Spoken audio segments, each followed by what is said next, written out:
This stream contains fast flashing images that may affect viewers who are susceptible to photosensitive epilepsy or other photosensitivities. Viewer discretion is advised.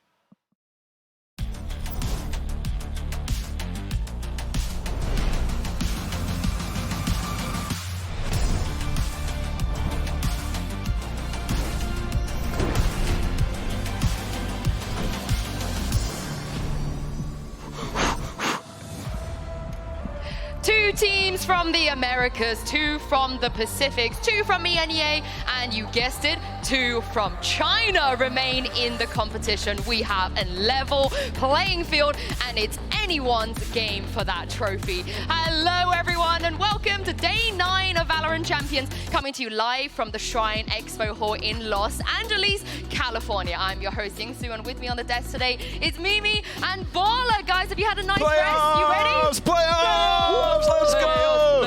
Playoffs, yes. You ready? Yeah, I'm absolutely ready. This is going to be such a fun day. We finally get here. We're finally getting some real difficult matches for Fnatic, who I feel like has gotten by a little easy so far in their groups, but I mean, I'm just so excited for playoffs. I'm also getting less and less convinced that it isn't a scripted tournament, because somehow it continues to be every region has the same number of teams represented in these deep stages. Out of all the scripts we have so far, it is my favorite. You know, we're going to get EDG tomorrow as well, so that's going to be opening matches are bang. Great. But before we get into the knockouts, let's take a look back at some of the incredible moments we've seen at the tournament so far. It's our top 5 plays of the group stage. First up, I'm going to show you guys this. Fatinho from Giants versus EDG. This is top Tremendous. 5. This is 5th? Yeah. This is just, okay.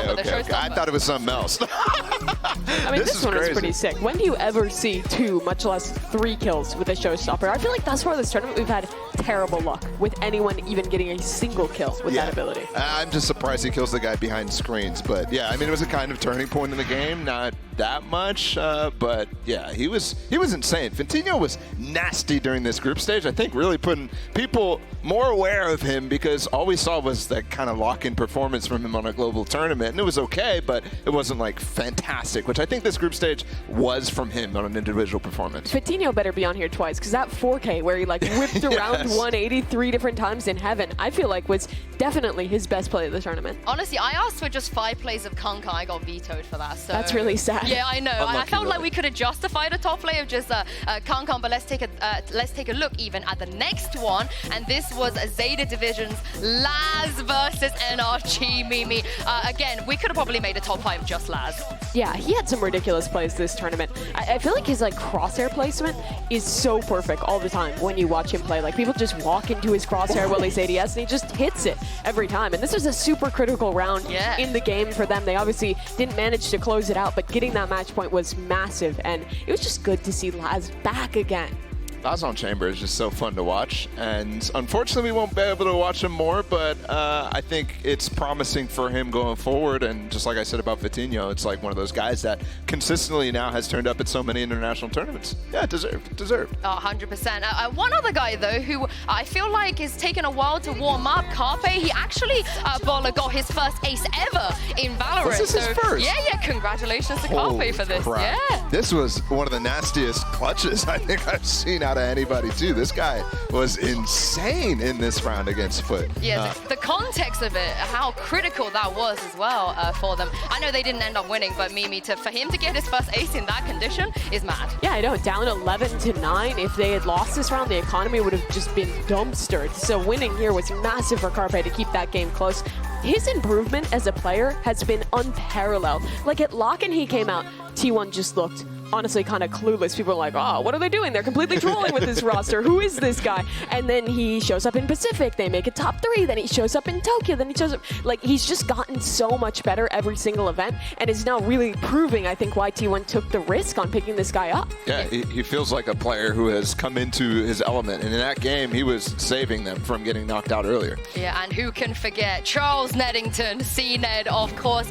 He had some really, really big moments as well. Again, Baller, Oh, he actually, Baller got his first ace in that condition is mad. Yeah, and who can forget Charles Neddington, C-Ned, of course. He had some really, really big moments as well. Again, Baller Vola. This This is his first ever, it's his first chance after winning it in 2021. Yeah. That shot is just... It was nasty. His wrist has got to hurt after that one. I don't know what scent CNET plays, but I'm picking it up. I'm taking it because that was one of the nastiest flicks I think I've seen on an op when you're scoped in like that. That's so hard to do because he sees him before, like he's even scoped, so he has to like react on the information that he doesn't even see on his screen animore, right? Like, it's just ridiculous. I mean, like, unironically, what sense does he play at? Is he, like, flicking across, like, 12 inches across his mouse pad? I didn't think he played that. I don't know. It's ridiculous. I haven't seen a shot like that since 2021 champs, the CNET. Yeah, literally. CNET was the last person to do that. I'll find out about the sense for you guys. I'll let you know. But, of course, #1 spot, it has to go to Kong. But the question is, which one from Kong? Because he had too many great moments. Oh, this at is this his point. game-ending one, right? Yeah. This was obscene.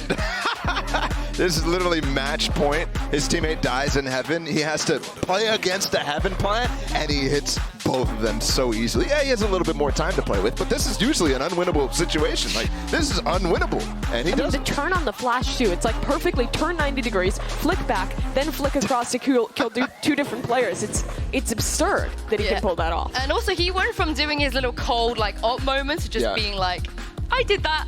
You're welcome. Yippee. I won. Yeah. I'm gonna be honest, Yancy, you scammed Fatinho out of that 4K flicking back and forth. I did. Again, I would have taken 5 Kong players, so maybe next time. That would have been a good one. You can take the 5 top players next time. We'll see. Maybe before the grand finals. And speaking of the grand finals, we have our top 8. 8 of those teams will be duking it out for the trophy. And let's take a look at this bracket. You've already mentioned, Mimi, the script writers have been working overtime. No one. That's a really great game to start off. That is going to be Billy.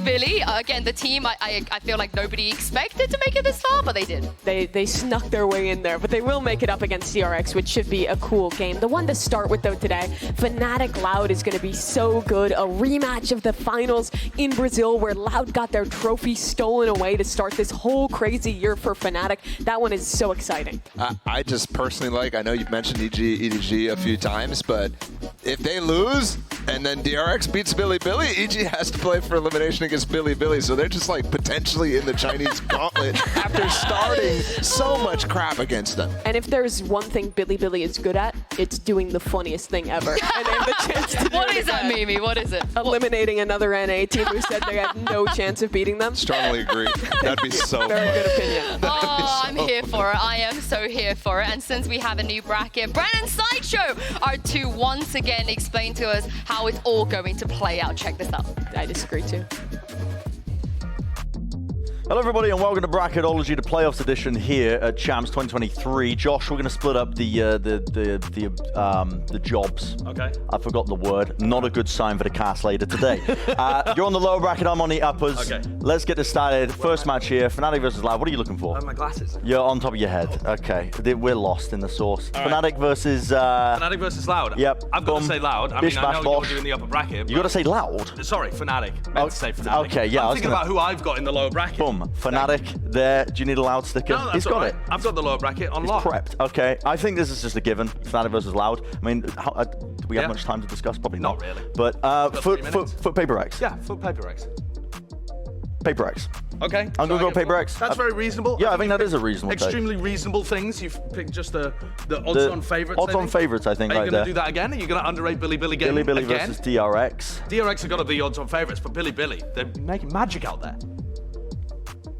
I think you're onto something. Oh, I'm changing. Listen, I was gonna go with DRX. I'm going with Billy. Oh, DRX DRX in the lowers. I think I'm a certified hater at this point. This one EDG is a banger. versus EG. Boostio against one of the Chinese organizations that's the closest to actually catching up with EG. Who have you even got there? Hello. EDG. Hello, China. Yeah, that's for our upper semis, and then that leaves us in the lowers. I'm going to get on with these games while you get on with the top one. Okay, well, the top ones. Do you want me to talk through the thought process here? I think Fnatic in the uppers, almost a guarantee, I would say. I'm saying almost because I don't want to guarantee it. Of course, many of these. Have you run out of stickers? No, I just stole one from your side. Okay, right. well, lovely. All right, so who have you gone with then? So Fnatic in the top. Paper X get knocked down. Oh my God, your bracket's got EG playing against Paper X. Yeah, that's a brutal one, but a good match. Unbelievable. I mean, a good match if that happens. Okay, in yeah, theory. and then Billy playing against Loud. Yeah. Wow, EG PaperX. I have no idea who would win that game. I think I'm going to go with PaperX, actually. With something in the roster, he'll be warmed up by that point. I'm going to send them through. It. Okay. Fnatic, EDG in the uppers. This is all over the place as well. Yeah, I'm like, this is testing my pattern recognition skills as a human. Trying to find these stickers and the right ones. Fnatic going through the uppers. I'm going to have PaperX going through again there, against Loud, which I think is just more banger, unbelievable matchups happening than what? You've sent EDG down. I'm going to send PaperX back up. I think PaperX has got a great chance here of going back up to play in the grand final. And that's your decision. My decision of who wins the whole thing? Fnatic, PaperX. Bish, bash, bosh. I mean, Fnatic win it. Certified guarantee. I would put my house on it. Well, I'm going to ask you about a guarantee. Pick one of these games, guarantee that they happen and who the winner is, or I'm dressing you in a costume for the cast. So if I select the finals, then when do I dress up in a costume for the cast? Well, that's a good point. Next year, I suppose. I've got the loophole. It has to be before the finals. Before the finals. Okay, I will go with EDG. Guarantee the EDG win. Guarantee the EDG win? Yeah. I am getting you dressed up, Sonny Jim. I'm getting you dressed up. What am I wearing? You'll have to see. I can't believe I'm saying this, but for the first time, I agree, Baller. I don't know why, but I agree. I don't know about the bracket, but I agree. I want Bren to dress up, and he will dress up. Okay, you agree with that? I didn't give one the funny signs, but I strongly disagree with the entire bracket there and everything they stand for. Oh, I mean, you get to use your words, Mimi. Baller's just got the signs out. But throughout the event, make sure you use the hashtags VALORANT Champions and VCT so we can highlight you on the broadcast. Yes, you right now. And while you have your phone ready, take part in today's MasterCard fan poll. We've got 4 regions in play. Remember, 2 teams from each of those 4 regions as well. Which one is winning, champs? I don't care which one you think is the strongest. I want you guys to tell me who is actually gonna be winning. Scan the QR code on screen to cast your vote, and we will have the results in just a bit. Mimi, who's winning, champs? Which region? Fnatic, but it's not EMEA winning. Fnatic's actually they're like a mercenary. They kind of are like their own thing out there. Like once you win enough tournaments, you don't become a part of a region anymore. So really, there's not an option on there. I just want to dive into the demographics of who's voting on that poll and see how many people are turncoats for some of their regions. Because I mean, it should just be 25, 20, or 20, 20, 20, whatever it is. 25, I guess. Math is hard. What are you saying? 25. The math ain't mathing. Per region. 25 but the regions aren't evenly distributed on who uses Twitter. That's true, exactly. But hey, you know, go vote, go rig this thing, Barla. Go do it. We are going to take a quick break here, and then we'll dive into the long-awaited rematch between Fnatic and Loud. But first, we have a little treat for you. A new cinematic. You say Cypher is on to something, but what? We'll find out on August 26th.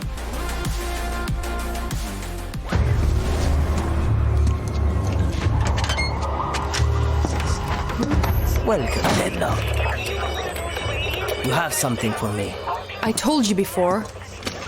Keep your eyes off me. Come on. It's what I do. Now, what do we have here?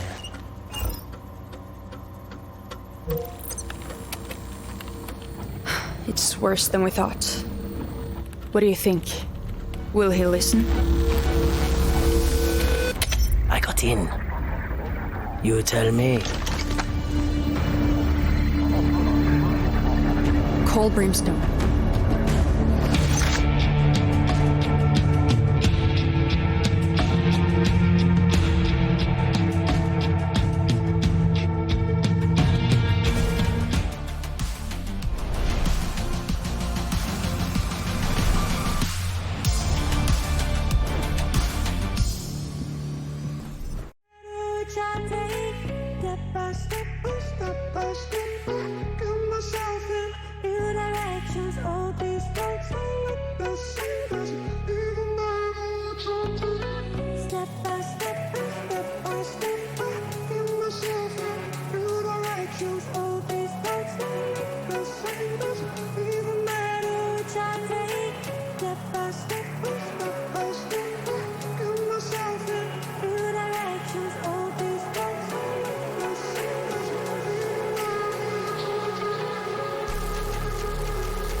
Welcome back to VALORANT Champions, everyone. We are warming up here to the first match of the knockouts between Fnatic and Loud. Yes, everybody get hype. Now, the last time we saw these looks so ridiculous. But it feels I know, we had the shots of them doing the Fnatic warm-up, but like, if people didn't see that, they just look at us doing some... This is why Fnatic's team synergy is so much better. Production's got us. Production's has got us. But let's talk about the last time we saw these 10 players on stage. I'm sure everybody in the VALORANT community is going to remember. Need I say any more, Mimi, than 3-11? I mean, this was the biggest tragedy for Loud in the lock-in finals. 2 rounds away from closing out, being the first team to win back-to-back in front of their home crowd at lock-in. It would have been an incredible moment, but Fnatic made the impossible happen. They come back, they lift the trophy on that final map, and ever since then, they've been going on a run. They won at Tokyo after that, and are now looking for their 3rd trophy of the year here at Champions. Yeah, this is crazy. I mean, the fact that we have this as our first matchup in the playoff bracket for what was actually,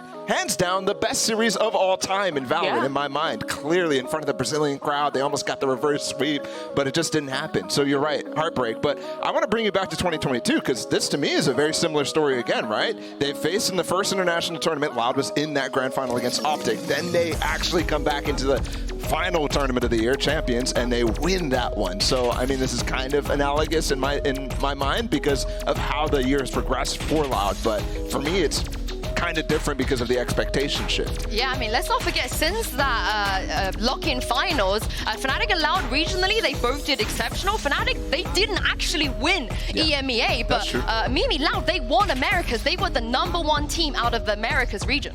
Yeah, but all people remember is Tokyo. They did great from lock-in all the way through. They were starting a run, but at Tokyo, they moved away from what worked for them. They tried new compositions. It didn't work out. Went out 0-2, and then they come into Champions here as well. They start off on a loss, and I think that's really heavily shifted expectations for people around this Loud team, because I think if you had looked at the beginning of the year, at the end of last year, everyone would have been considering Loud, the reigning champions, as one of the favorites, and I think that has changed. Yeah, as you said, Mimi, Loud, they've had a tough run at Masters Tokyo in the beginning here as well. They were eliminated 0-2 back at Tokyo, but Sadak managed to explain to us how they were able to bounce back. I think Fran's gonna agree with me. I think the fact that we stick together as more as a family, right? Like, I would say, I don't know if you agree with me, Fran. Yeah, absolutely. But, of course. The fact that we stuck together as a family, no matter the result, we kept trying and trying and trying. I think that was the differential for us. Yeah, and I mean, I agree. You know, teams go through ups and downs. It's really challenging and it's really tough to just constantly win. Maybe outside of Fnatic right now, but you know, for every other team, we have to go through our ups and downs. And the most important thing is that we stick together regardless of the outcome. And that's something that we try and discuss a lot. And we spend so much time together, so much time apart from our families that, you know, we're kind of creating our own little family and, you know, just making sure that we stick together regardless of what happens. I mean, that's a great point they were making there. As a family, they went through a lot of ups and downs, but I want to talk about expectations with you guys, because from my point of view, at least at lock-in, when they made the finals, they still seemed like the favorites, you know, in that grand final. But now, as we moved on from the regional season and Masters Tokyo as well, it feels like Fnatic this time around, Baller, are the definitive favorite. There's not even an argument at this point. I mean, hands down. It's not even close, I would say, in terms of like the fan expectation and in general, everything else. But to me, what stands out from Sadak and the way that Loud is talking right now is, yeah, sure, they have that family vibe. I think they had that last year too, but now that they've tasted a championship, it's weird to me that they're all of a sudden like not really attacking winning every single time. For me, Sadak not speaking about how they're having a goal to win. Last year was all about, oh, we got to get the young guys experience for this moment, for champions, and that kind of feels like it's fallen by the wayside. So for them too, the expectations have shifted. I think there is a parallel though with Fnatic, because Fnatic, when they were certainly Remember, this team has been around since Reykjavik 21 trying to find a trophy.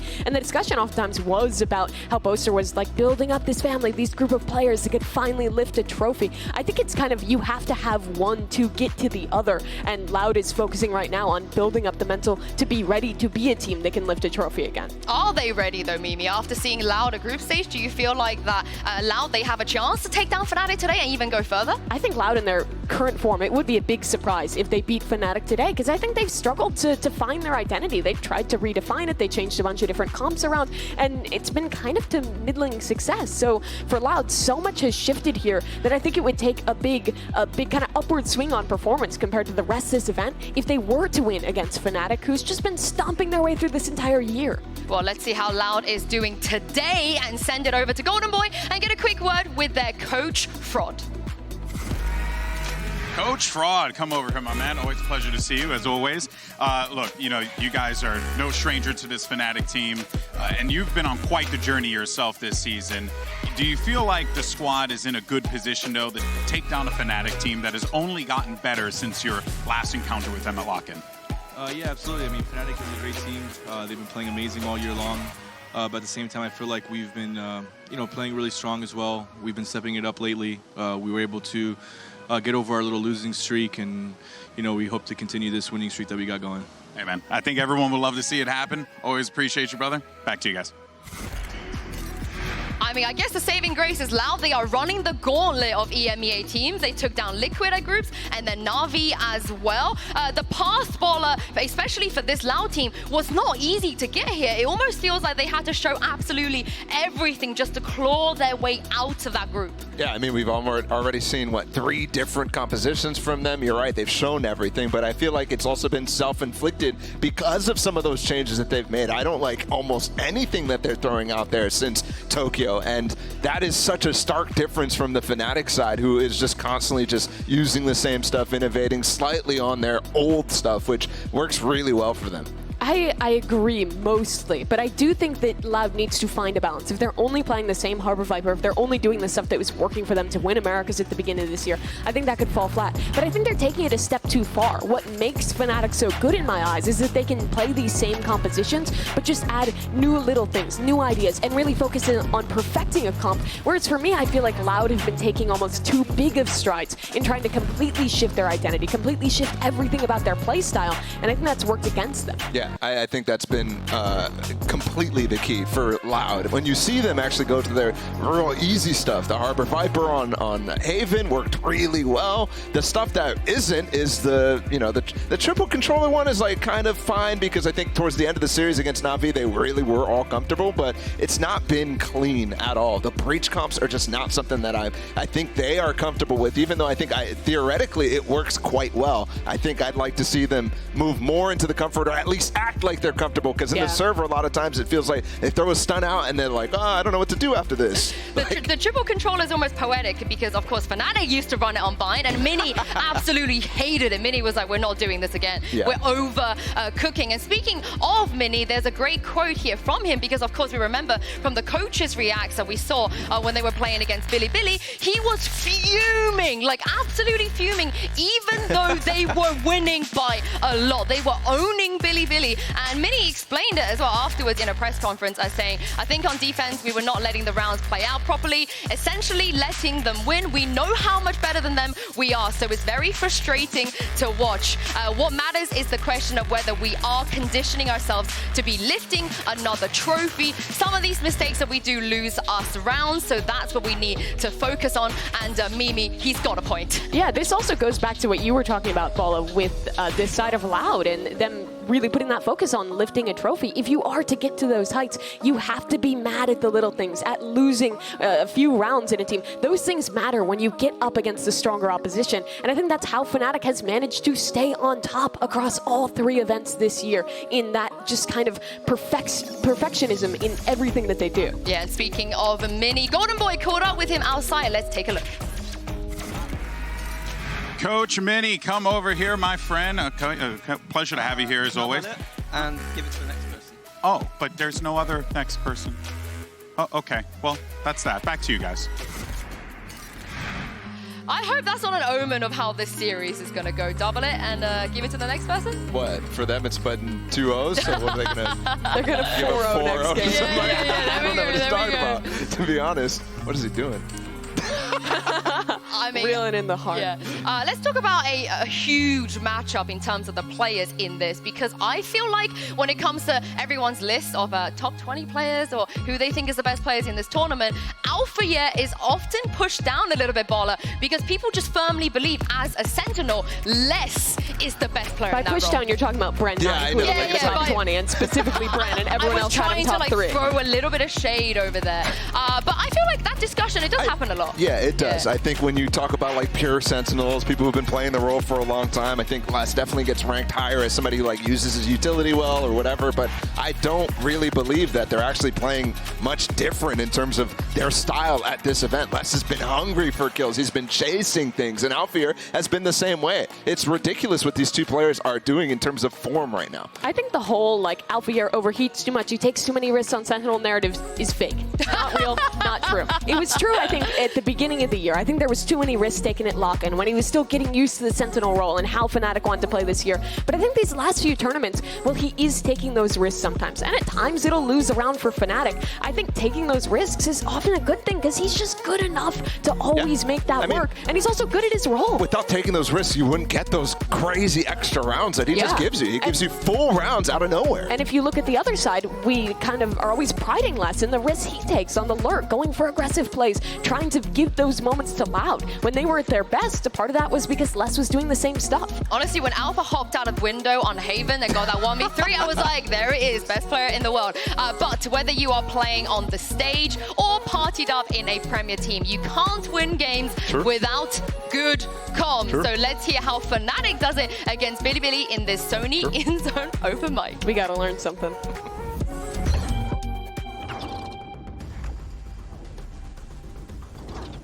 I can take the orb. I can take the orb.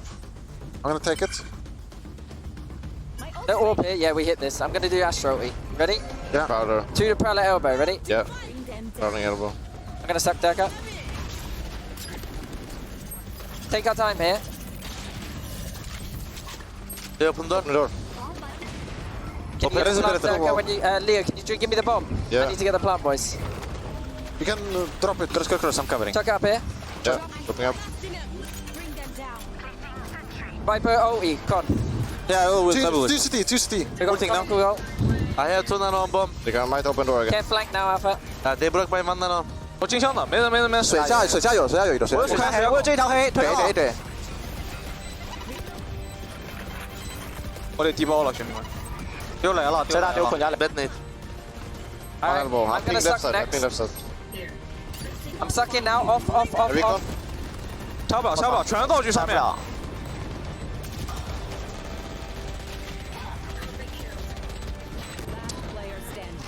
Picking now. Did he be on it? Yeah, good. Maybe saving up. Off. Go safe. I need deeper. Bye, Buster. Take my gun, Alpha. Thank you. For the gun. Good job. You guys wanted to learn something. What did you learn? Tell me. Don't say anything. Yeah, honestly, just keep the comp clean. Reinforce it. I shouldn't talk in our games. Yeah? Well, okay, but the thing is, they have like plans upon plans on like what That's to do your when job, there's a Art. Viper's Pit and stuff like that. So like they don't have to say anything because they all know. Whereas, nah, I don't know anything. That's a lie, Baller. You carry your Premier team, sorry, but you do. Doesn't mean I know anything. I trust you. I would trust you. I would also even trust you with this poll, Baller, because it's time for the result of our MasterCard fan poll. Earlier, we asked you which region is going to win Champions, and most of you guys did say EMEA, although Pacific came ahead of Americas. Paper X believers. I think that's valid, honestly. I think my prediction for the final is Fnatic Paper X, and I think Fnatic will win, so that feels correct to me. Yeah, but there's a lot of turncoats out there. I mean, geez. Like me. I guess we cannot live in the past because the slate has been wiped clean. We have a new bracket. Anything can happen at this stage, and it's time to kick off day 9 of VALORANT Champions with Fnatic versus Loud and Paper X versus Bilibili.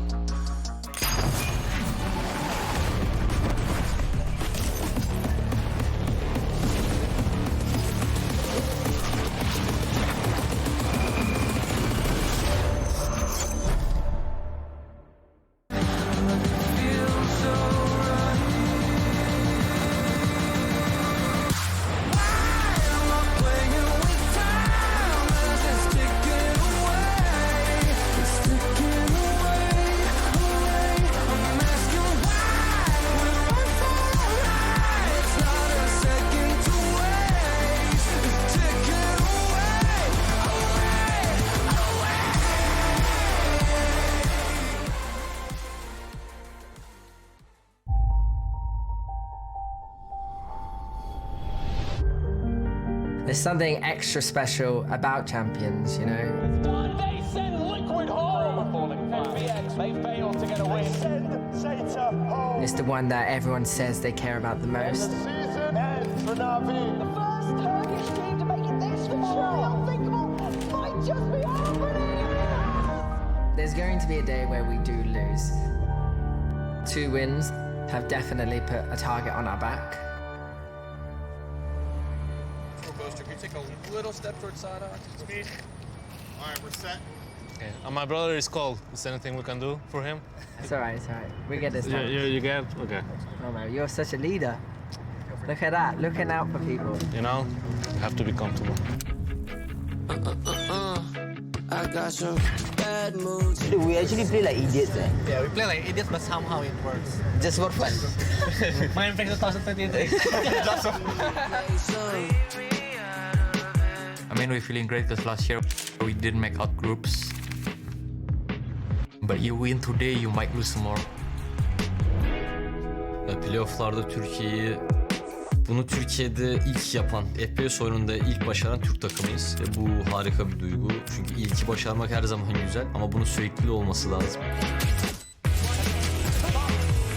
I want to be remembered as the first Indonesian player that winning a major events in VCT. There is no like better feeling rather than silencing the doubters. Bizi tier liste sonuncu sıralara koyan insanlara sesleniyorum. Şu an hangi rakip gelirse gelsin oyunumuzu her zamanki gibi ortaya koyacağız. Kimin geleceğinin hiçbir şekilde bir önemi yok. Com certeza se siente muito bem. É uma sensação única defender o troféu, defender a Champions. Quando são essas situações mais apertadas que fazer ou morrer, eu gosto muito, é para isso que a gente vive, né? When was like the moment you realized you have to be an IGL? In VALORANT, it was because no one would sign me. So I decided to make my own team. That is really sad, I have to say. We've gone through an experience that no other team has gone through, so I don't have any pressure about teams wanting to beat us. If anything, that makes it a bit more fun. We're definitely the team to beat, you can feel it. I mean, we played like really good on group stage, but it is like 60% from us. They will see 100% in playoffs. Realmente temos potencial para jogar VALORANT muito bonito. Vamos continuar jogando, vamos continuar nos esforzando, vamos tentar coisas novas, vamos quebrar a cabeça para crecer. In the future, no one is gonna remember us if we are taking the second seed. We wanna make history. I'm really happy that you guys are succeeding, and I want a rematch for sure, man. Let's have it. Let's do it. O jogo não acaba até que acaba, né?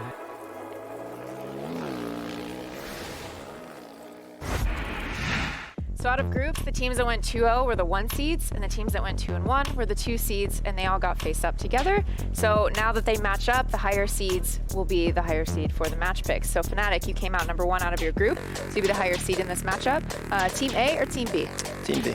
Team B. So Loud, you will be Team A, and we will start with your first ban. We ban Fracture. Fracture, and your ban? Pearl. Pearl. And then map number 1. We pick Ascent. Okay, side on Ascent. Let's go defense. Defense. Defense, okay, and map number 2. Lotus. Lotus, side on Lotus. Attack. Okay, and next set of bans starting with Loud, you have Haven, Bind, and Split. Oh, yeah, we ban Bind. Ban Bind. Your ban, you have Haven and Split. Yeah, we'll ban Haven. Ban Haven, so map number 3 will be Split. Loud, side on Split. Attack. Okay, let's run through this, make sure we're all set. First set of bans, we have Loud with Fracture, Fnatic with Pearl. Map number 1 is Ascent with Fnatic on Defense. Map number 2 is Lotus with Loud on Attack. Next set of bans were Bide and Haven. Map number 3, Decider, is Split with Loud on Attack. All right, good luck to you both. Good luck. Good luck.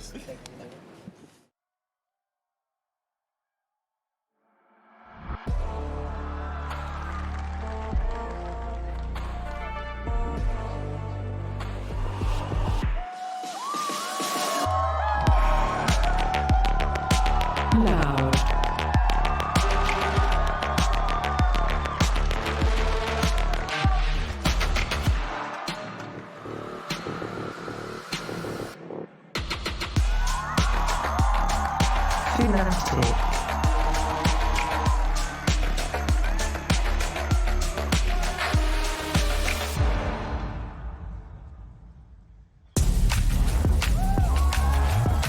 This is the rematch to end all rematches. What has Loud learned since that 3-11 heartbreak? And do they have what it takes to get their revenge? So much has changed for these two teams this year. Fnatic went from making a comeback happen at Lock-In to becoming the favorites, looking for their first champions and a three-peat. And Loud, well, they've struggled in the last two events. They have an opportunity here to defend their title. Yeah, no icebox in the map pool this time around for them, Baller. But what did you make of those picks there? Ascent coming in for Loud and then Lotus to Fnatic. I mean, shocking that they didn't go for Haven, right? Like, it's just so shocking because that's the one where they looked really good against Team Liquid. They continue to dominate on that map, and they play Comfort Agents. What is this creature that Chronicle is holding? I think that's what they call a dog. I'm not sure if you're familiar with it. Is it a robot? I have no idea, but it looks like that is a robot dog. There we go. I mean, Aspas has been collecting dogs on stage for will it be the tournament. stuffed animals or the robots to win today? Yeah. That's the big question, I suppose. Mecha dog, so that Aspas can not collect it because it's like Frieza coming back after snow. I love that reference so much. I love it. But yeah, let's bring it back to the map vetoes here because I'm gonna sell some Loud copium. Do you know what? I'm gonna do it because Fnatic, they've lost 8 maps this year. 2 of them were on Fracture, which Loud do not play, they banned it. And the other, the map that they've lost twice on, the other one besides Fracture, is Ascent. Yeah. And let's not forget, the only loss they have ever had on Lotus, Mimi, was also against Loud. So maybe they have some kind of read into this. I'm less confident about Lotus for Loud, but on Ascent, I think there is an opportunity here. We haven't seen Fnatic play this since EMEA. It's been a while since they've shown their Ascent, but I would expect them to go back to that default comp. Be one of these increasingly rare maps where we actually get Leo on Sova, we get Durka on Jet, and Loud, like we were talking about earlier, they've been experimenting. They tried that Breach comp that honestly did not look that good in their hands, but they went back to their default comp to close out the group stage and looked pretty good on it. Yeah, they looked pretty good, and you know, that's one where they're legendary. Obviously they fell off at Tokyo, they fell off slightly before as well, but that's not a spot where I'm like worried about them too hard unless they go back to that Breach comp. That's my biggest fear. They haven't had too much time, so I'm not expecting it though. As you can see from the Prime Gaming Agent select, Mimi, no changes. Yeah, none whatsoever. I think this is a good direction for Loud, but if they lose this map, I get really worried for Loud. I think it's probably a 2-0 for Fnatic. If they're to pick one up here, I think they have to start hot on this attacking side. Aspas, I think, has really struggled to find the form that made him an all-star in Americas, and if there was a map to do it, I think it would be here on Jet on Ascent. Yeah, he's played 3 series so far, and it's a little concerning at this point that he's not really showed up to the level that we need him to be for a good match here against Fnatic. If they're not there, and we're only relying on, for example, Les and the tactics to get them through, then you're not going to see a Loud that can really challenge here. He needs to be on it. Yeah, and starting on this attack side, they've been good on this one before. The mid-rounding in particular has always been great for Sadak, and we were setting up this head-to-head between the 2 Sentinel players, Alfier and Les, and I think that'll really show through with the 2 Killjoys on Ascent. Well, I cannot wait. The agents are locked in. Our teams are ready to go. Let's run it back with the casters that brought you Fnatic versus Loud at Lock-In. It's Bren and Saisho. Guys, yeah, let's get this one started. It is the first set of matches of our playoffs here in the Shrine. Fnatic versus Loud. A bit of a run back from the lock-in finals as well. A chance of that revenge, of course. The desk has been hitting on it, but honestly, just excited to get into this one as well. And I think, you know, it's almost a battle as well of expectations and seeing if they can really be met for a team like Loud that's finally getting some wins under their belt. Can they really topple the giant that is Fnatic that have just gone from title to title? Loud have taken out 2 of the EMEA teams already. They've taken out the EMEA winners of the regular season, Masters Copenhagen Champions Tour. But this is going to be an entirely different situation. Both teams have split their paths really heavily since that fated match at Lock-In. And even then, it was a major upset where we saw Fnatic taking Ascent away. To start the series off, it was the first map. They won 13-8 there. Fnatic have never been the best team in the world on this map. Loud certainly have for a period of time, but it's all about the here and now. You can't be living in the past. Poster close to the corner here, but he's got a crossfire set up. Him and Leo. Leo backing away. Spotted out and heard, but there we go. Back to the rest of the team here. No swing. Tucked to the corner. There was no swing. No attempt at a trade. Dashing forwards into the smoke. Buster's just ignoring him. Doesn't want to try and take a piece out of Aspas, but Aspas certainly does. Straight into mid. Carved open. An area of the map now, but the anchoring positions of the Fnatic players is going to be really quite difficult to chew through. Do they really want to attempt this? Looks likely. Yeah, Chronicle's positioning. Immaculate almost. The positioning of the smoke just playing inside of this one. And Loud are really slowing this down now. You can tell that they are aware Fnatic are going to have responses to everything they do, so they've always got to pump the brakes a little and wait for that to happen. Shots going wide. Still got a dash though. Durka wants another go at things. Can't quite land them though. What is 2 years up to? Less in the meantime. 60s in the spawn. Less in the meantime found a kill on Chronicle. It's all just down to Alpha, and they're waiting for him. Yeah, I mean, they've just sent the spike to A and trapping Alpha in his box. That is a gorgeous pistol round from Loud. I was a little concerned when the first player falls to Boaster hiding in market and Aspas wasn't ready to capitalize, but I think that just shows you the respect that they have for Fnatic. Aspas is thinking, well, if I swing here, you know, Leo, I'm going to be opening my back to Leo. There might be Chronicle facing from market. So he really takes his time, slows it down, and makes sure that the dash into the smoke puts Boaster in a horrible spot. If this is the level of patience and diligence that Loud are going to bring to the game, we might genuinely have a revenge game on our hands. There was definitely some questions about, you know, the map pool and the direction it went in, at least in my mind when I saw it, because I thought, you know, Loud a chance to go onto Haven. Durka. Certainly. I mean, cheeky. That's what Barla was saying as well on the desk, and I agree. They've just looked phenomenal on Haven, but this is a map that historically Fnatic have had at the bottom of their pool. Not the very lowest, but towards the bottom. Does that mean anything? Oh, for Fnatic, that's still a very good map. I mean, exactly. That's the problem.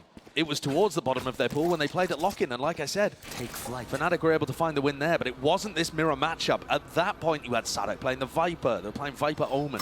Yeah, changes. Yeah, very different. Having Cowanzine back at the Sova and playing this standard composition, Loud have got great ideas. Real taste as well of the caution that's being delivered into these with the eco round. Oh, up against it, Loud. Don't want to misstep. They don't want to give away any of these advantages. Plan starting to go down here, but Fnatic set themselves up. Worrying for Aspas has full utility and a paranoia for Boaster. They might want to make something of this. This is so dangerous. Very dangerous. Close to the corner. When is that smoke going to be fading? Well, kills still flying through. Alfie on the flank. Ooh, just spotted. Fortunate for Cowanzine with the timing. You don't want to be taking dry fights against Alpha yet. He's just been unbelievable in this tournament and at Tokyo. But Les is currently wrapping people up on the other side of things. And what a matchup that is too, Brian. Yeah, Alpha needs to go down here in some way or form, but certainly a matchup to be waiting for. The desk was also highlighting that, you know, the Les versus Alpha argument. Alpha making, getting the better of it right there, but also Alpha throughout the group stage. I mean, making me eat my words in terms of, you know, the top 20 lists. I mean, he's tied #1 in first kill per round, playing center. He's popping off. That's unbelievable. And most of the time, he's allowing it to come to him. He's not going around hunting stuff as much as somebody like Les even is, I think, currently. I think he has played against Zeta and Billy, you know, who deserve their spots in the positions of the bracket that they were in, for sure.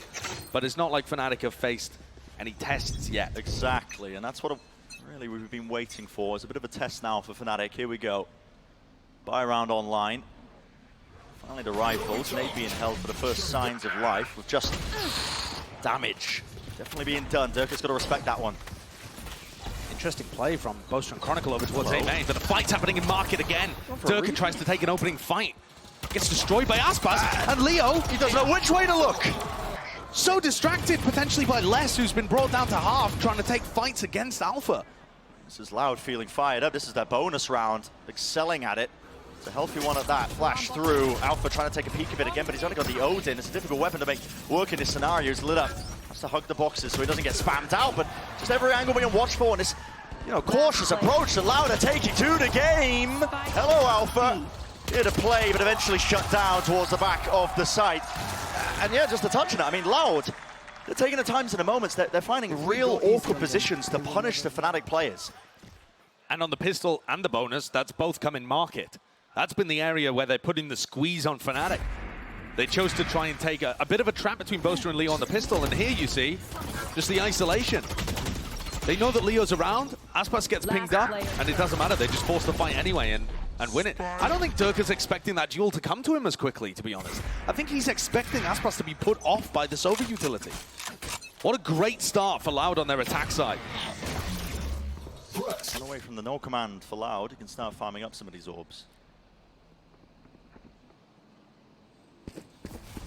Might not be the goal in mind though. Spikes on Sadak, so hoping to try and get through this one without using too many ults. Earn it through this one. Flood attempts. Running right around the corner here. Guardian in the hands of Boaster. He's lit up though. Not the greatest fight to go for there. He was hoping for a freebie, and wow, on either side here. Fnatic getting picked apart. Ooh, that's a bit awkward, yet still lands it. It's still very, very diligent from Loud, though. It looks like a bit of a misstep there, but the Nanoswarm going towards Heaven, and the Molly's pushing away anybody that might be playing inside the smoke. Besides Alpha hitting something ridiculous with the Guardian like he did on Haven earlier in this tournament, this one should be sealed up. He's going to go for this. They do have money. With the loser's bonus kicking in potentially. Here we go. Spotted though. They're low. Dart to the side, maybe to set something up on top. Just missing that angle. Lovely shot again. He's still popping. Time is really running short. Yeah, you're seeing the form. It's there, flexing a little bit. But Loud winning another one. That's 4 in a row. Fantastic beginning. Aspas is not... Oh, he just managed to survive, actually, so he's kept his gun into it. The bank is just unbelievable for Loud here. And not just that, the game simplifies when you win the opening rounds as heavily as this. They have a no command online now, and they know that Alpha, with his lockdown, is more likely to be playing retake on these sites. I wouldn't be surprised at all for Sadak to just read into this situation and have a very simple flowchart-esque idea of how he wants to approach this round. Now, as it happens, Alpha is not playing fully off-site. He does still have a Nanoswarm there, but he's playing outside of the 0-point range. The mind games are going to happen with both of these squads, though, because if Sadak expects them to be playing off-site, maybe he doesn't pop the null command, but it still comes through, and it is going to tag Alpha. Here it is, though. Operator purchase for Durka. Tagged. He's got to respect it. Here. Before opening pickoff, it's going to be the Resdo potentially online. Sadak, no command, no punish inside again. The tap of the plan to try and again open up these sight lines. Poster, it's gone down in mid. So let's just watch in that avenue. Les is almost always going to be lurking on these kind of hits. Loud love to do 4-1 kind of setups. And this also allows them to pinch into tree if Les is allowed to survive, which is why they're clearing him out. Away! He's just missed the timing. Chronicle. He's gifted with it. Lockdown is pushing him wide and out into the open. Loud corralled into the corner now. It's a 3v4, but they don't have any positioning onto the side, and it's fully being grouped up now. Bit of a tag onto it. Paranoia going all the way through. Alfie has so much trust in his teammates. He's sticking it all the way through. Needs to be some damage done, and it's just not there. Instant response from Fnatic. Alpha getting it done with his lockdown.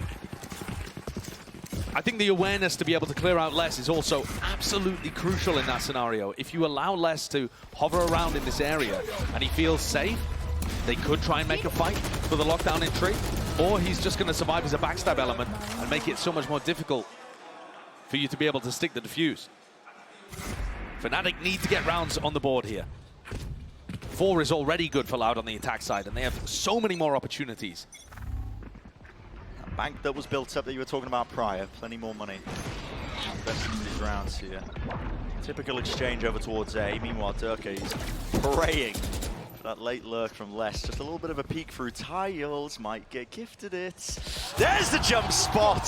What a reaction. And that is insane consistency. Here comes a trap. Tucked into wine. Flash, Paranoia, it all combines together for the absolute spray down. Amazing setup there from Fnatic. One of the things that they do so well on Ascent is just the basics played to perfection. Their players are always going to be in the right position to get value out of utility like that. They've left 2Es in an impossible spot. If he plays this slowly, maybe Loud can just have a discussion about what went wrong, but they already know his positioning, Fnatic. Loud had some players very close to ultimates in that round. Had they been able to take A main control, suddenly Kawanzin would be able to access the Hunter's Fury. Or if Les was playing in that direction, they would have the lockdown. So Fnatic are choosing their spots to fight over these ult orbs really smartly. 30 seconds left. And as you can see, the setup is very difficult to deal with. You've got the flash and the paranoia coming through at the same time. Potential for Chronicle to, you know, use his fragment grenade to clear out the cubby, which he would try and hide in. It's just excellently done from Fnatic there. The timing picked was immaculate. Yeah, really good game plan. Just weaving in the utility in that moment. He is going to be trying to keep onto this rival. No one's hunting him. There's plenty of chances, though. I mean, Fnatic did have the money for it, but still, it will be another round on the ball for them. So 2 now gained. And more critically as well, you know, you're really stopping that snowball that you were talking about, because you know, you get that early lead of Loud, you start building up the ultimate. Suddenly, you're looking at an unbelievable attack side. You're able to just really use them one after the other. Get a string of rounds going, but it's been shut down at just the right moment here for Fnatic. Loud are still going to have these ults available, so they can try and send another big round. But it won't hurt the Fnatic bank in the same way. It won't cause an avalanche. Yeah. Fnatic have their own retake ultimate in the null command to try and play around with. Alarm bot goes down mid to start this one off for Fnatic. And a 3-player stack over towards B.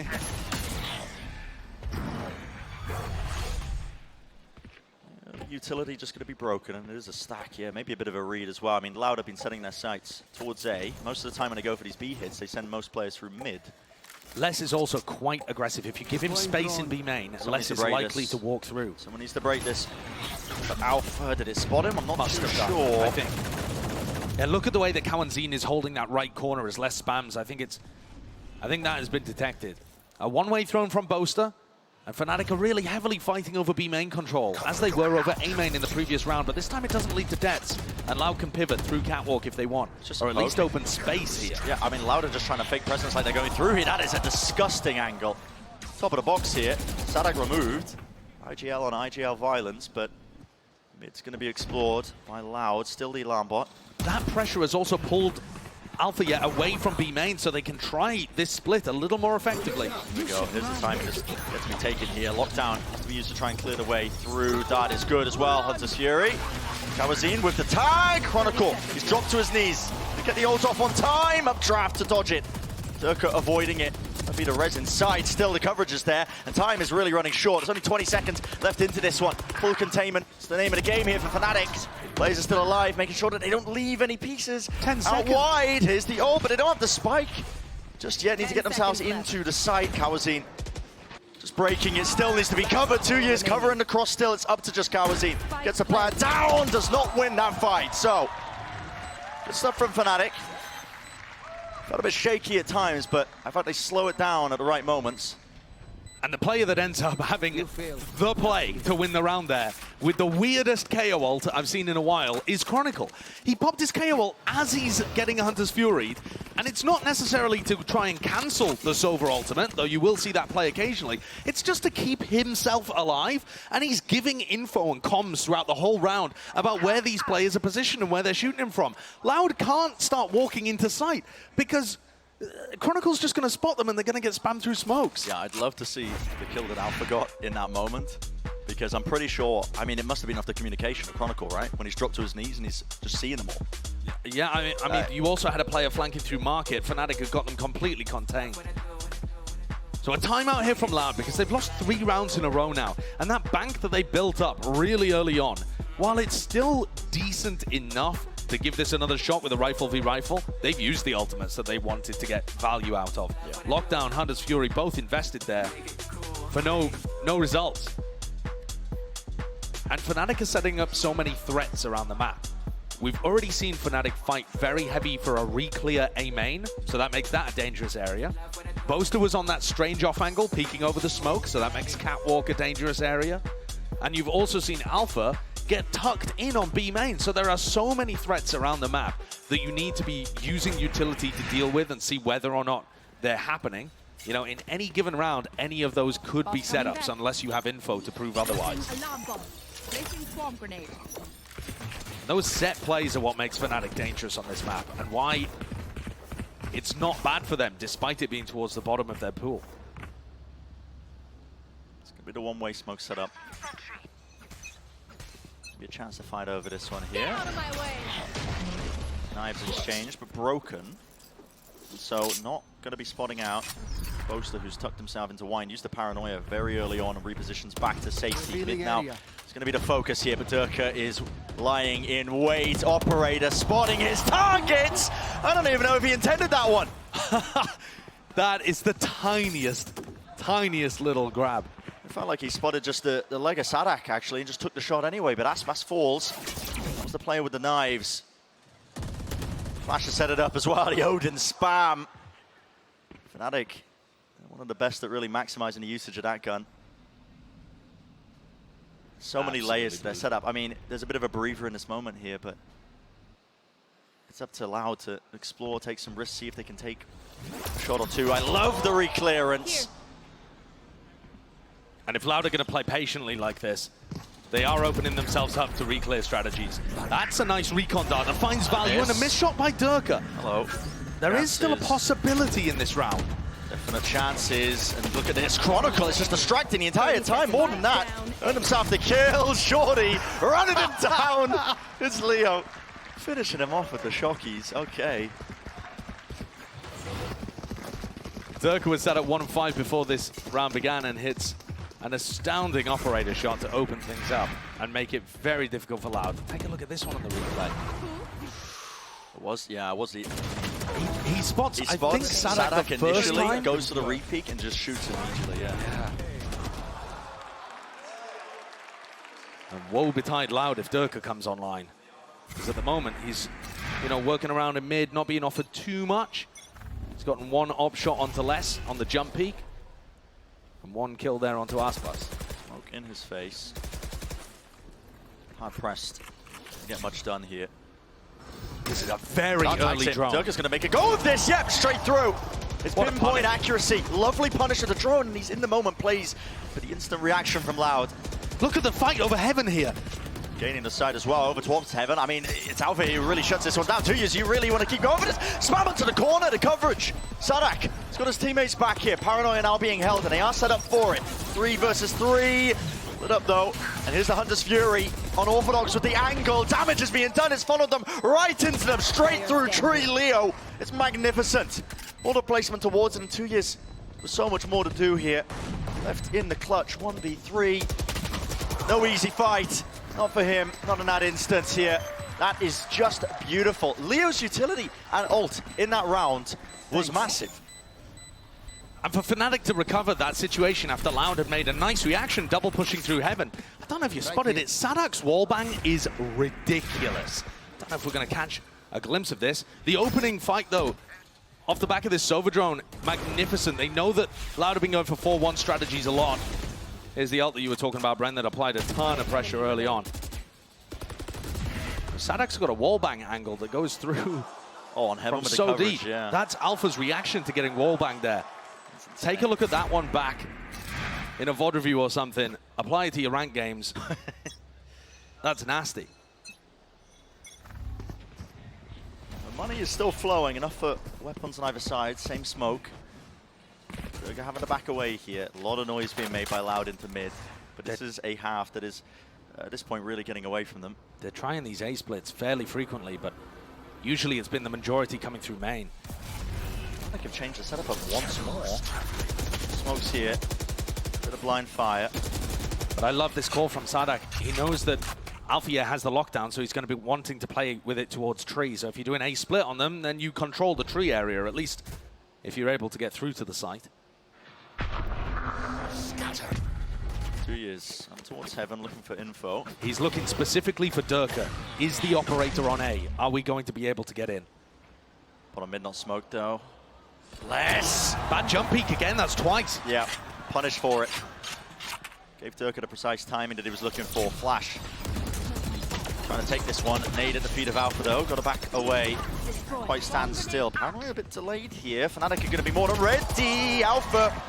Well, he's going to fall there. Aspas. Plenty more left to do. Durka running him down. He's hunting. Damage definitely done, and there's still the coverage. Just using Sadak as a piece of bait. Look at him running away all the way back around through to A main to try and connect. They've got now is going to be quite brutal, but it's just, again, the angle's being spammed here. Leo, intelligence with it. Aspas might just be still taking control of the entirety of this round. 3 so far, and surely enough damage is done. Leo, he's left to do it. What can he find? Spike ticking away. Not enough chances for it, so Loud. Stemming the bleeding. It's 5-5, making it nice and even. And a fantastically called round there. Love the idea of putting pressure into an A-split with many more players towards Catwalk. It's this kill, though, that really matters. That's the lockdown removed. And then this, too, as Durka was so hungry to try and punish Sadak. Yeah, that's the kind of play that's going to make Mini a little bothered. Durka potentially hoping that someone of his team had his back as he was sprinting forwards. Now you still have the lockdown to contend with. Cowanzine has an answer for it this time. What do we see? Interesting angle here. What is that? How has that gotten a kill? Durka just watching down for it, but I mean, Aspas peaks that with the updraft ahead of the round. Not even spotting this one out, still holding it. As there are attempts made as well to try and take, cat control. Ripped away. This is a round that is looking pretty much sealed up. It's desperation on every single corner of the map. Less. It's a cheeky one. One more player to deal with. That's Chronicle. Just hunting for him. Chronicle shuts that one down. 2 players spotted here for Cowanzine. And a third for Durka very quickly coming over. This round has fallen to pieces instantly. It feels like there have been many of these moments where Fnatic's early round ideas just find a pick and suddenly they're in a massively advantageous spot. For Loud, the win condition is being able to survive with a few players, even to make the rounds winnable. Could Cowanzine do anything here? No way. Almost. Almost hitting it, but yeah. Durka knows the angle to fire. Straight through it. Loud is still going to have a fairly decent economy heading into the final round here of the first half. What is that? I don't understand. It looks like it's hit his toes. Yeah, I mean, just insane reaction times. And I mean, Durka started this game off with a slow beginning, but now... Did we miss the fact that Aspas had no armor or something? I just don't get that. It's ridiculous. Nasty, nasty stuff. Last chance here in the first half. Look at Loud holding so far back, ready for some kind of fast play. All at tiles, but not wanting to move forwards into mid or B main at all. Taking a peek of it, Durka! Damage done on top of it to Sadak. He nearly kebab skewered them all. Absolutely. Unfortunate not to get away with it here. The Loud want to cancel, they want to go for this. I mean, time still on their side. Ult earned for Sadak, but they don't have the player advantage. Looks like they want to try and send this one. Still, util is there. Hunter's Fury to the back of the side, but what angles are going to be watched for? You've got to try and get themselves into this one. Dodging, juking. Uh-oh. Oh, Sadak's gone down. A friendly fire. Dropped to his knees. That's a spike out in the open, and there needs to be an attempt to really make this any sort of go at this. 50 seconds here. Positioning gained once more by Chronicle. I mean, he's repositioned towards the back of the side. I don't think Loud are going to be aware of this. No, I don't think so. Chronicle might have made the play here to win the round. Bait and switch still. Angel's one out, but yeah, there's Chronicle. Finally, fight back towards the back of the sides. He gets his own ult rip. 30 seconds remaining. This is Loud just getting bogged down entirely. Spam into the corners. Great shot. Good one to win. Boaster's in, though. Inside the smoke. Here's the taps. Now going to be committed. Extension towards around here, but still that lockdown is brutal. You can't really break that one easily. Lockdown for a lockdown. But every player here lit up! Like beacons here, points them towards it. Still, the lockdown's going to go off. There's no chance to break it! Alpha gets his down. Loud just corralling him and pushing him.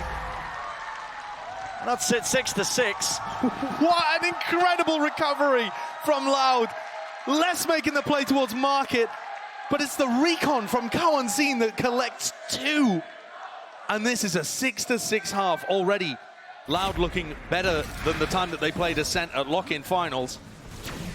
This is deliberate so that Sadak can get revived to full health. That is insane. That's unbelievable. That is actually insane. I've never seen that before. I mean,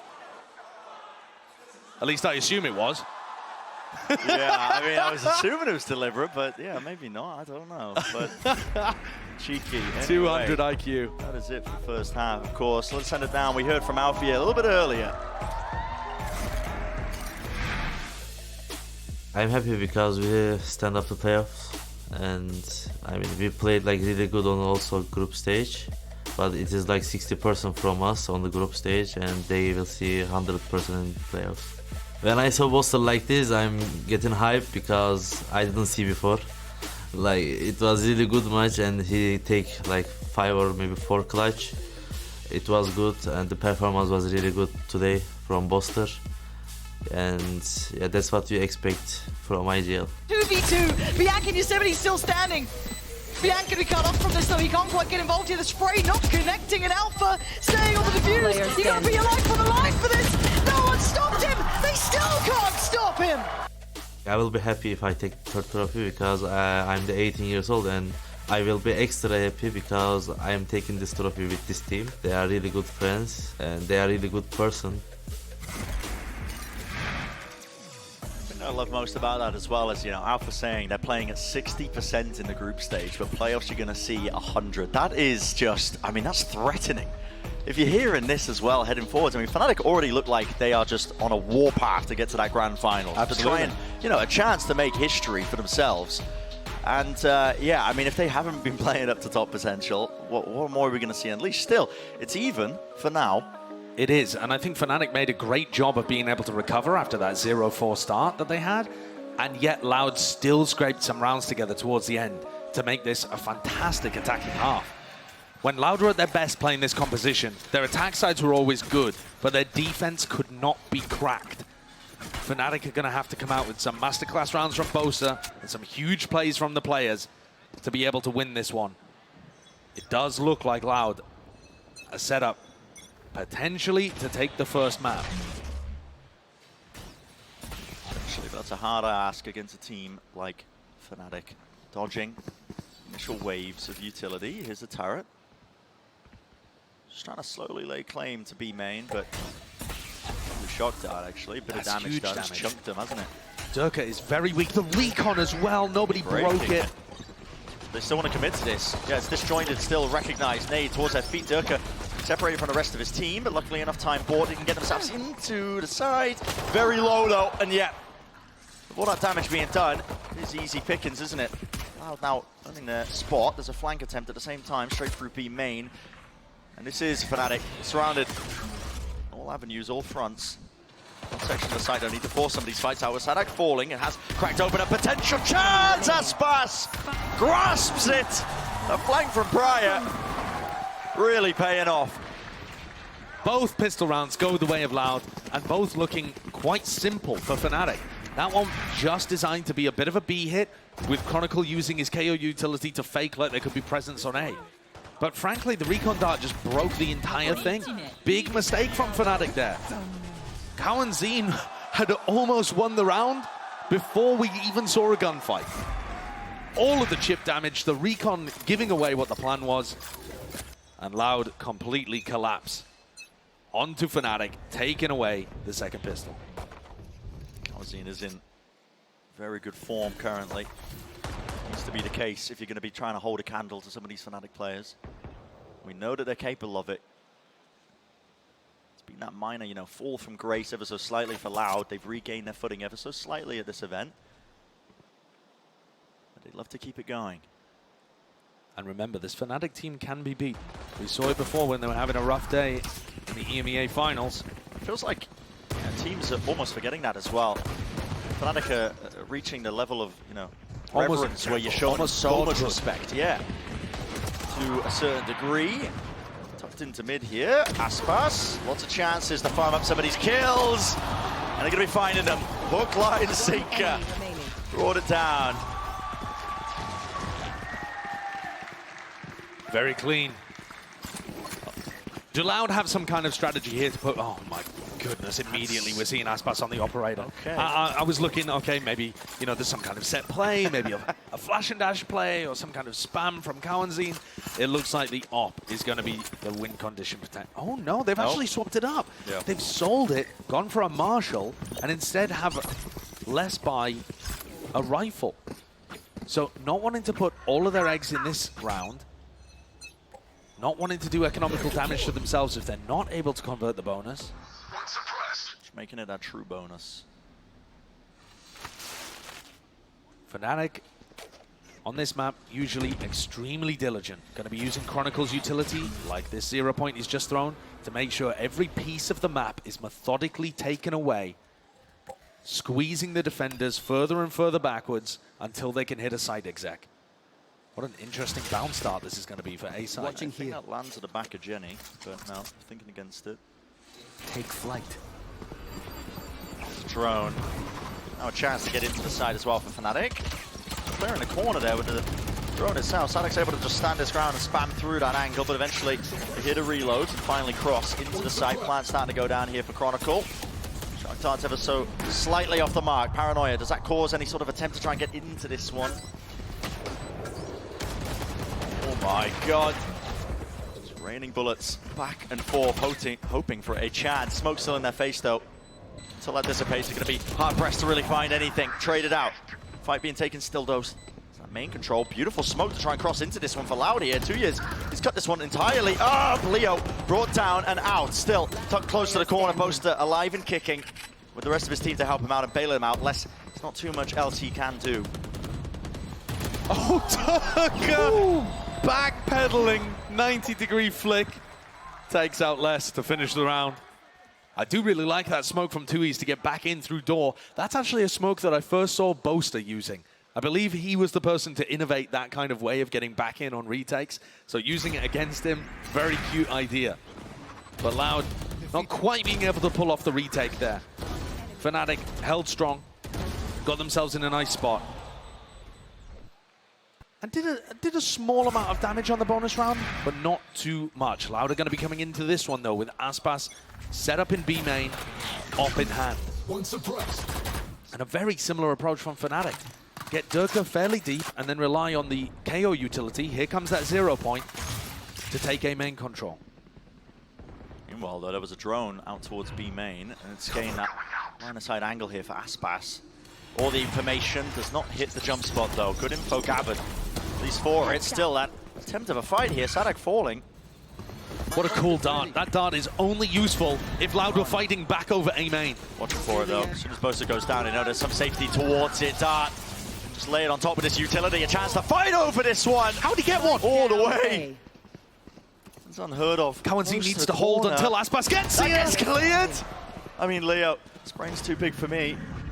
He's left it down to Aspas. It's a 1v2 with the door closing. Still got a dash here. The spike has not got into sight. Hasn't crossed into main. Alpha has turret to be able to peek. Played this one well. Dash now fading on top of that one. Dart has to respect it. Back around the corner in case the spam is there. Lovely util. Just to cover it so Alpha can cross. Rifle picked up. Not supposed to make anything of this one. How did Fnatic play this? Feels like a crossfire setup. Too much to clear for Aspas. Holding towards Jenny. Looking for the first opening.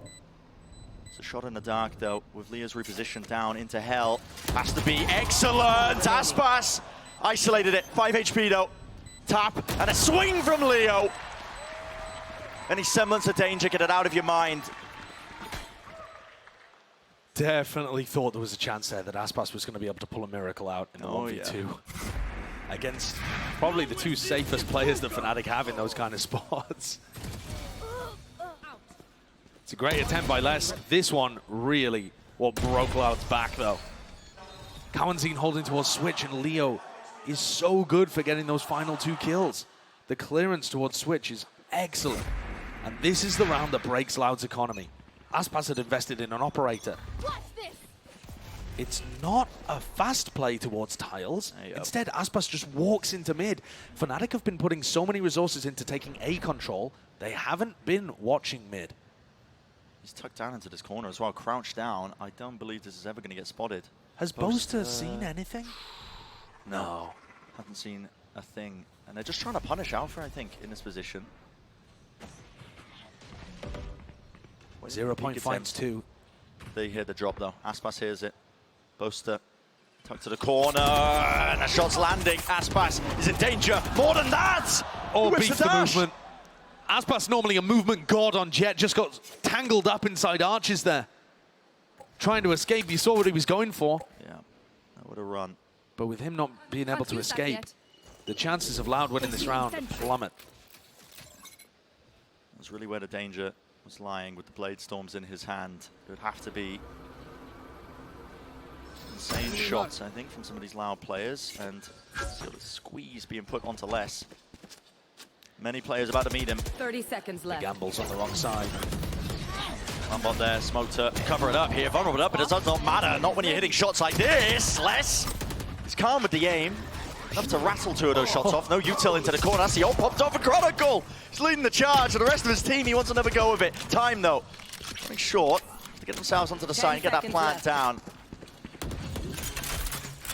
Chronicle took that fight on 15 HP. Yeah, if Cowanzine had landed a body shot, he's knocked to his knees. Post-plant positioning, though, is good for Fnatic. Chronicle tucked towards into B main control. Oh, angle being spammed. South put back inside of this one. Semi-cleared. They don't really know how to really approach it here. Loud. Good nade to clear it out, but here's Chronicle. Definitely, yeah. Strikes from behind, syncs it up with the rest of his team. And Fnatic taking the lead now in the second half. This Fnatic team is so dangerous. At any point, any one of their players can just turn up and win them around. The danger of having a super team, a genuine super team. Loud, though, with their economy back in their grasp, lockdown on both sides. Aspas at the top of the scoreboard, I think, has got to be a difference maker. They've been using the drone to set him up on B main. Fnatic have not usually been playing there. This time, everyone's in tiles. Get out of my way. Tara to try and take a bit of earlier contact here. I believe a lineup being spotted. In fact, even the dart on top of this. Not enough damage being done, though. Durka got caught, scaling up mid, activated the alarm bot, and Les was good for it. They were trying to get a set play where the Jet is kind of entering through market, but there was nobody to try and help. Durka was taking that space based on everyone being funneled towards the distraction in B main. And Les kept the awareness to be able to deal with it. So without the entry player now, this really limits your opportunities. You have to split through mid. Shadows traveling. Sadak, all eyes on him. Currently at the bottom of the scoreboard here. He's got his the util to try and slow them down. He does that, at least. Knife was good, wasn't broken. A flood attempt in, 2 years. Dropping down here. Fnatic encroaching slowly, surely, but yeah, I mean, being picked apart here still. Oh, line him up! And Chronicle, almost with the three-piece. Shut down in the end. Pop flash around the corner. Has to be respect being shown. Battling through. Drop down to the corner. These angles are impeccable by Fnatic. Coazine dropping down, though, still with the Odin. Anticipating the re-peek. Plenty of bullets left standing, yet how does Leo hit it? Brought it to the 1v1. So much damage done yet. And is he going to expect this? Less. Not on the heels, but straight from the flank. This is so unusual. No way. It's being watched for less. Only needed the one. And he hits it. 9-9. Loud had the read on what was happening there. It was almost an incredible play by Chronicle. It already was incredible, being able to line two of them up from that position at Jenny. And they got into the site with Boaster's smoke, which blooms and offers them opportunities. But less opens, less closes. Thanks to the damage that Cowanzine had already done. Every one of these rounds is coming down to a tiny margin. Somebody making a huge play. A tiny mistake on the other side. Quality VALORANT that we're spotting here. And going into the next, Sadak has a judge online towards A main. Fnatic's utility is normally good enough to push players out of these spots. We'll see what Sadak's plan is. Not too sure. Deliberately makes a footstep, looking to try and bait out utility early. He wants to make it feel like there's pressure in this situation. 0 points already been used. So now Sadak sneaks back in. Yeah, close. Rip to the corner here, just got to spam wildly into the smoke and pray for a kill as well. It could be on either side, either direction. 2 years. Can't calm down the aim in time, and Dirk is just far too clean with it. Still, TPing up towards the box here. Boaster brought down. Hunter's Fury is a real thorn in their side and more. Damage being done. Beautiful kill onto Durka. Lockdowns on both sides. Does Alpha decide to use it? He's in position. Yeah, close to the corner here. So any answer used on either side, just a lockdown to clear out the site. I mean, both teams have to leave. They have to respect it. It's much better for the retakers here. Leo getting detained here, maybe forces the issue ever so slightly, but still Loud. Now regaining control. They have the front section of the site. Util's being used. Aspas. Already the defuse actually by less. He's just sticking this one all the way through. But still, not enough ton, even with the kills flowing. There's no way Fnatic expect less to be sticking that the whole time. I just don't believe it. Fnatic thought that they'd done enough there to scare the final player off the defuse, I think. Aspas still had both Cloudbursts up, by the way, decided not to use them. And the recon dart just gives less all the info. Yeah. That Leo is not going to be contesting that. He knows the positioning of the final player towards Tree. Amazing decision making.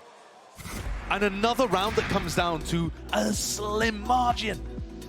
You can't separate these two teams here on Ascent. Whether that's going to be the case heading deeper in the map pool, we'll have to wait and see. But this was Loud's map pick for a reason. And there was a lot of doubt. I was doubting, so were you, so was Bala on the desk. We were thinking, hey, send him to Haven. You've got the best chance there. You look the best. But Loud have got some serious opportunities to win this map. The unfortunate part for them is that everybody fell in that round for Loud, apart from Les. And their economy was already on very tenuous footing. These rounds have been won on such tiny, tiny differences that Loud's economy is now in a very rough spot. With them taking the lead, and yeah, it's a packed house here at the Shrine. Opening playoff matches and a banger map to get things started already. But look at the economy. It is. It's a bit brutal, isn't it? Are we really going to see Loud taking a save round after winning? Certainly looks like it. Such a rarity. Sadak's actually forcing with the judge. But I assume he's going to, you know, use none of his utility and still have 3,300 to buy in the next round. Or 3,200, I suppose. Maybe he's relying on a kill.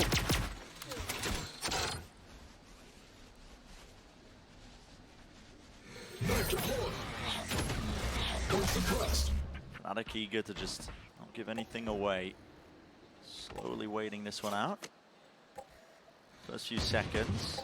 Lineups in order. Out here. Placing swarm grenade. Wonder where that one's gonna land. Okay. Taken out. I've also done the math wrong there, Brent. Sadak, if he loses this round, is only going to have 2,200 credits for the next. Just, I mean, he might just be forcing judges from here on out. I don't know. I think that's his only hope. Sometimes, you know, you're at the bottom of the scoreboard, you're like, guys, I give up. Using the judge, holding close corners. Nice exchange here. There's a real danger that Fnatic are going to run out of time. Down to just 30 seconds. Yeah. They've really taken their time with this one. Smokes refreshed out towards Tree. Sadak could be the difference maker. Close. Sadak is close. Inside the smoke. The bullets. Only a few landing. He's weakened here. There it is. Time to strike. And a pre-fire into the corner has surely done enough. Revealed and deleted. Everything has gone wrong for Fnatic. Well, I'm never going to doubt the judge force buy ever again, Brent. Sadak knew what he was going for. He was taking a risk there for sure. But Fnatic, their own worst enemies, letting the clock work against them so poorly. You've got to be cautious when you're up against the weaker buys. You don't want to let anything slip. You don't want to give anything away. You want to try and, you know, poke out and see if a team is stacking or if they're getting up for anything. But yeah, I mean, big brain, big brain. That's a little bit too cautious for my liking. But Loud, and the back's against the wall. The money, I mean, just working with scraps, they have earned their chance and more with that first pick. Setting the pace and the tone now for this. Things starting to crumble now. Boaster calling a slow round, and then first death in the next. Does not bode well for Fnatic's chances of being able to recover this. They pulled the trophy out of Loud's hands in front of a Brazilian crowd by making the comeback from 11-3 down, denying the reverse sweep. So anything is possible at any point in this match. Never count them out. But Loud have certainly got an advantage. Loud have certainly got the best opportunity at being able to close out map one. Oh, yeah. And especially Fnatic continue to have these slow-paced attack rounds. We're down to 45 seconds. They don't control A main. They're going straight into Aspas again with the operator. Crouch tucked to the corner. Tree control being watched for.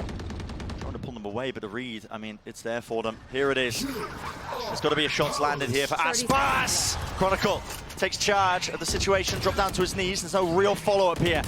Seeking as well to try and get him back up, crossing to the side, but 20 seconds left into it. They do return with the fire. It's Fnatic. Still need to get themselves into the site. A lot of damage being done to them, and they are being bogged down. There's 12 seconds remaining, they can't cross in. Fnatic wants to save. It's done! 2 rounds in a row where Fnatic have run out of time. It's a 12th round earned here for Loud. One more will do it. What a setup from Loud, though, on that A side. They have Aspas holding from Dice, a player forwards as well, creating that pressure for whenever Aspas needs to get another bullet in the chamber. Look at Sadak there, how close and aggressive he's playing to put pressure on them and buy time for Aspas to get set back up. Yeah. And Cowanzine, when he uses his drone, tags both players. He managed to get Durka and Alpha, stop both of them getting into the site. Yeah, I mean, unreal. Listen, Aspas is the heavy hitter at the top, but we are being treated to some premium sober gameplay on either side, honestly. I've been singing the praises of Leo, but Cowanzine, yeah, he's on one. And also, Cowanzine's a player that I've seen perform to incredible levels this year, but he's also gone missing for them in some of their most important matches where they lost in Tokyo and where they looked a bit skew-whiff in the game against DRX to open up here at Champions. If Cowanzine's having a great game, the whole system works so much better for Loud. Loud 12-9 up on their map pick of Ascent. We talked about it being a little weak for Fnatic, but even the teams at the bottom, even the map, sorry, at the bottom of Fnatic's map pool, they can still beat almost anybody else in the world on them. This is putting them to the test.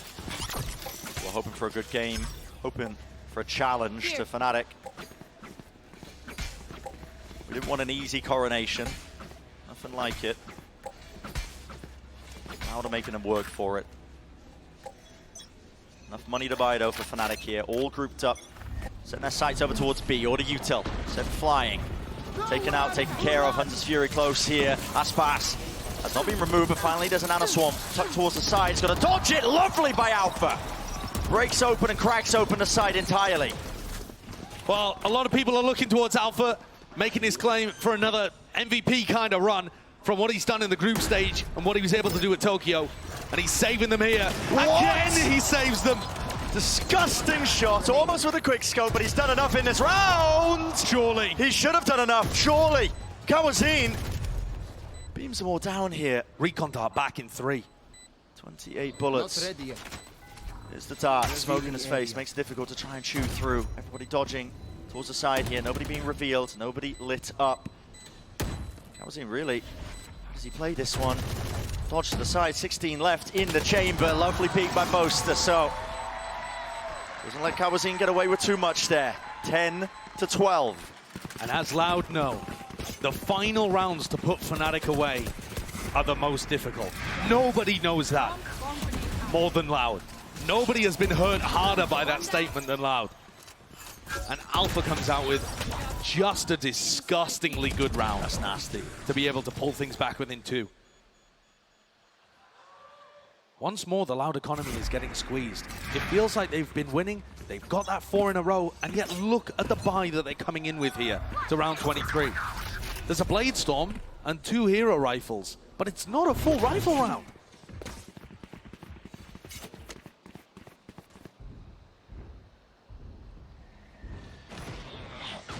Another slow beginning for Fnatic. It's been biting them.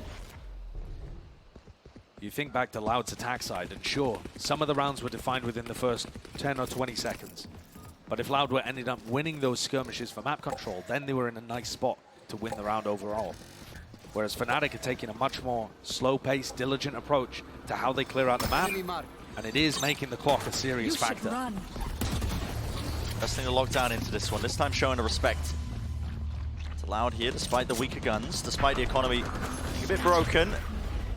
TPing into the back here. Tucked to the corner though. Where's the clearance? Lovely paranoia. Kawazine, yeah, out towards the open. Aspas! Where'd he pull those from? I think just updrafting over towards the spawn area. He's caught two players trying to get through B. I mean, this is now more than winnable. This could be it to seal the deal for map number 1, but still. Alpha's at logs. Tucked into this position. Alpha is going to have to be that difference maker. Dash, close to the corner, it's cleared out. Alpha, beautiful shot, Boaster.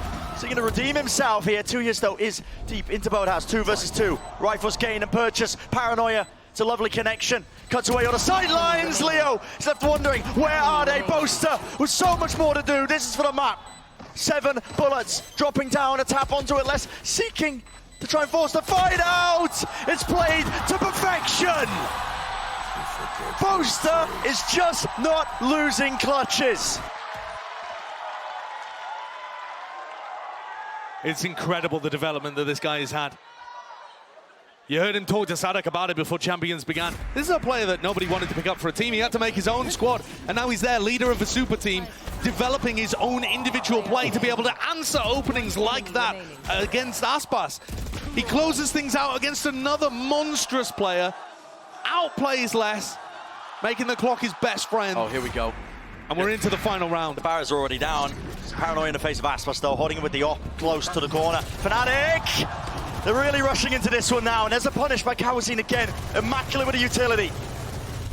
So similar to the pistol brand, they didn't break the recon. So much damage done. Kawazine's one away from getting Hunter's Fury online. They're hard anchoring B though with Aspas here. Fnatic have not really been mixing things up too much. Boaster's leg is spotted. No punish though. Another tag here from the drone. Putting it into the common angles, and this is going to be chipping away at them. Look at Boaster. Falling to half health. This is certainly going to be the most difficult round for Fnatic to win. Spanner in the works, isn't it? No major ultimates to work with. No jet to entry and break crosshair placement. Players chip down weak. Loud still at full strength. And they're set up for even more than that. Another pick going their way. Boaster falling. Just that one round that they need, and Loud getting ever closer now. Nade. 30 seconds left. Drop down, spotting him away. Hunter's Fury, it's all just being combined. Straight to the edge here. Don't believe it's stretching far enough. Yep, being avoided steadily, but 20 seconds remaining here for Fnatic. They got to get a move on here. And the flash is magnificent. Leo with the most to do, but this is it. It's curtains for map 1. Loud, fully in control, not a chance in hell. Spike in nowhere, man. I have the spike. And Loud know it, they can feel it. A fantastic beginning to the series. Awesome start for Loud on Ascent. They really look like they're back on this map, playing their comfort roles, playing the composition that they were the best in the world at. And up next, Loaders and Split, 2 maps where they won in the lock-in finals. Of course, this one, though, flipped on its head. Anyone's game from here, but they've shown that Fnatic can bleed. Absolutely. I'm so glad we got ourselves a barn burner, at least looking like it here. That's it for map number 1. We're going to take a short break, but the rest of the series right after this.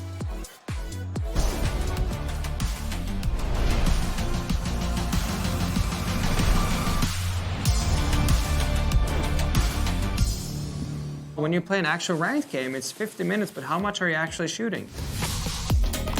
With AimLabs, you can compete in over 1,000 tasks that will prepare you for any scenario in any game. For the new ranked season, you play, you get points, you can compare yourself to your friends. With AimLabs' new one-to-one Valorant maps, you get instant feedback on how to get better crosshair placement, better peak efficiency. You can also instantly modify existing tasks with Discovery. Get started today by downloading the AimLabs for free and join millions of other satisfied players.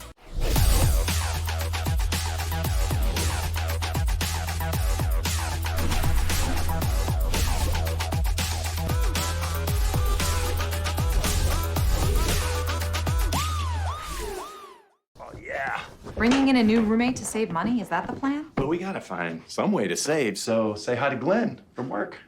Hey, that's my mom. Yeah, I think I have a much better plan. We switched to my plan from Verizon for just $25 per line. And that price is guaranteed for 3 years. All on the network we can count on. It's a good plan. It is a good plan. Glenn, looks like we're not gonna be needing you, so I'll see you at work.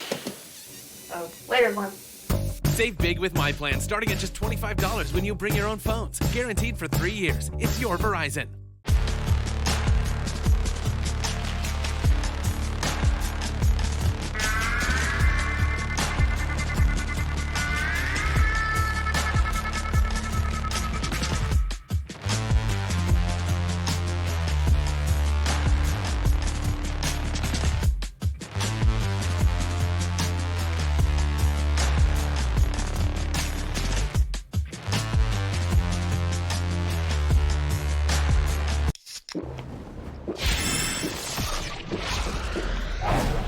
Red Bull gives you wings.